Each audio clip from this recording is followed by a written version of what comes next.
Yeah, I think it's a simple story, but it works. The theme of the film is what you would do for love. Oh, the story is, as Jack, the writer, director, reminded us a number of times, it's a very classic story. It's about sacrifice, about perseverance. But in the end, it's about being decent in an indecent time. That's how I look at a story like Haymaker. Okay. And then there's uppercut. All right. Yeah. Okay. You know what I call boxing, right? Because it's all right I here. see. Your box. Now I'm like, oh man, who's gonna choreograph all the fighting choreography? So I find Brandon Williams. Brandon was a guy who was in my film class last year. He just graduated, and Brandon was just terrific. I went to him, and he has a lot of martial art experience. He has a military background, and he said, "Yeah, I'll do it for you, buddy. Whatever you need, you know." I'm really thankful that Brandon was so patient, because really without him being so patient, because I really had no idea what I was doing. It was really fascinating to see how much work was put into it, and then there was times during the actual fights where they might hit each other by mistake, and one time somebody hit the camera. That was my fault. I think we're good here. Camera survived, though. That was a fun thing to be a part of.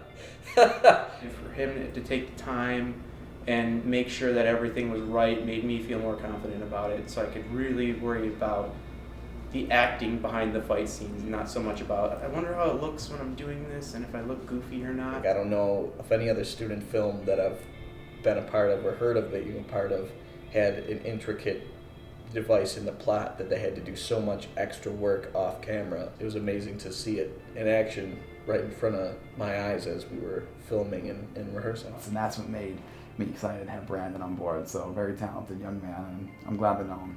Yes, Lee Becker was excellent to work with. He's a very successul and well-known actor here at Buff State in the theater program. Lee especially, when I was a freshman, he's been like one of the most respected people in our department. So it was really cool getting to work with him before he graduated. I went to him back in February, and I told him about the whole story and how it would be an intense fighting movie. And Lee Becker jumped right on board, saying, "It's going to be great. I'm in, dude. Let's get to it. I'll start doing some weightlifting and get my body in shape." For me, when I was first approached about the film, I was intimidated by it. And when you're an actor, that's usually a sign that you should do it. Eventually I go and meet Trevor, and I worked with Trevor last year, and Trevor's, very competent, very reliable, very talented, funny guy. He's got a lot of energy. He brings a lot of energy and life to the, to the project. And I went to him and I said, "Listen, I want you to be Lee's brother in this film." I worked with Lee once before. We were in a short play.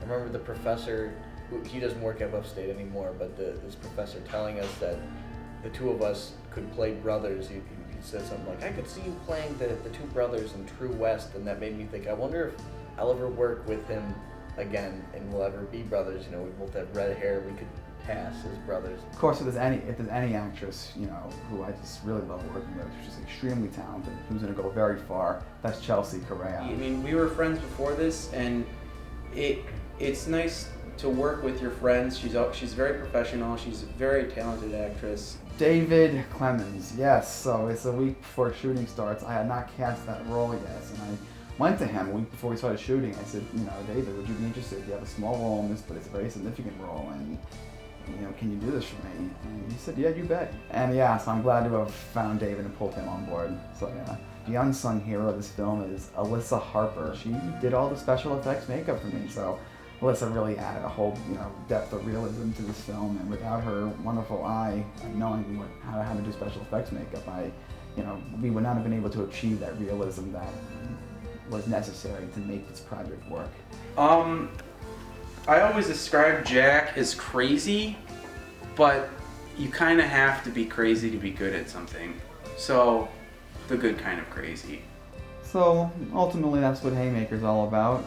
Just a simple story that I think could, give something back to the world, that it is possible to do the right thing in a very fallen world. So. The strongest theme, I think, was actually Jack said it to me once: is this isn't the smartest thing to do, but it's the right thing to do.